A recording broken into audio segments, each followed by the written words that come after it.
Good, Clay. How are you? Good. Thank you so much for taking some time to join us today. Oh, well, thank you for doing what you're doing. We couldn't exist without folks like you, so God bless you. You know, it's an emotional day, but it's a positive couple days with this radiothon we've got going on. But I have to admit, when I saw your story and I started to call you, I got emotional and I got nervous because we have a son who's 7 months old, and I can't even imagine how strong you had to be to go through what you did. It's amazing. You know, we were like every typical suburban family, 2 cars in the garage, the yuppie house in the suburbs, and we thought everything was wonderful. We had a son come along, and he seemed pretty healthy. He was a little colicky, but other than that, he seemed pretty normal. And my wife took him in for his 4-month checkup, and the doctor felt his belly, and he said, "Well, there's something wrong here. I need to send you in for some tests." So we took it to the hospital, and the tests kept coming back worse and worse and worse until we heard the words that really no parent should ever have to hear: your child has cancer. 4 days later, he was operated on. It took the surgeons 4.5 hours to remove this tumor that had filled up his whole abdominal cavity. It had wrapped itself around his colon, his aorta, his kidneys. He had to have his body weight and blood replaced 2.5 times. And we met with the oncologist, who said, "I'm going to administer treatment pursuant to the St. Jude protocol." And my response was that if it's the St. Jude protocol, why don't I just go down to St. Jude? And then 6 days after major surgery, we were on a plane down to Memphis and became a permanent part of the St. Jude family.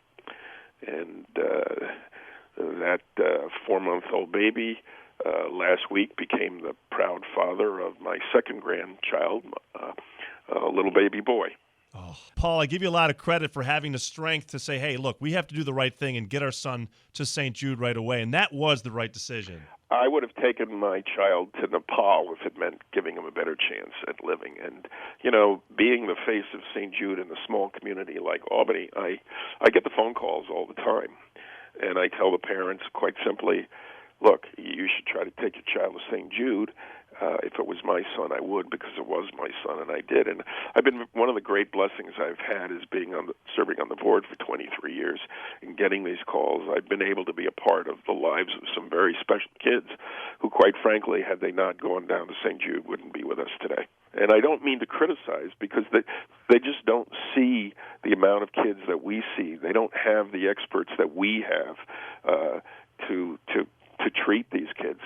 So, they just don't have it, and that's why going to a place like St. Jude is so good. And even if you can't get there, St. Jude does a wonderful job about giving second opinions to kids who are treating in their local hospital.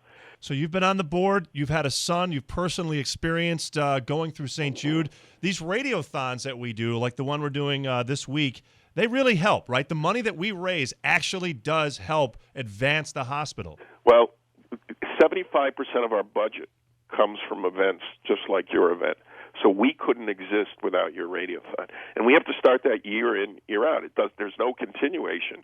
If your radio station decides not to do it next year, then we've got to replace it, because we've got to fuel that furnace. And there's a great expression found. I don't know. Did you get a chance to go into the pavilion when you were on campus? We did, yes, sir. And there's a great expression carved in the walls of the pavilion that says, "Those who work for the good are as those who do the good," meaning you folks who raise money, it's just as important as the work done by our scientists and our doctors and nurses, because without you, there would be no doctors, scientists, and nurses.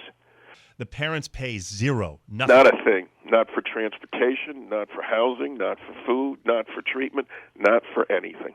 Nobody can believe that stat. I saw it, I heard it, I witnessed it. And to this day, it blows me away that it's true, and it's people like our audience that help make that possible. Without your audience, we would not be able to do that. And, Danny Thomas made that vow that we were not going to let anybody pay, because when you're trying to recover, when you're trying to deal with a child who's battling this horrible disease, the last thing you need to worry about is money. Absolutely. Well, Paul, thank you so much. I know you're a busy guy, and thanks for all you've done, and our best to your son, and congratulations on your new grandchild. Well, thank you, and God bless you all, and God bless your listeners, because, as I said, without you and your listeners, there would be no St. Jude, and children would die.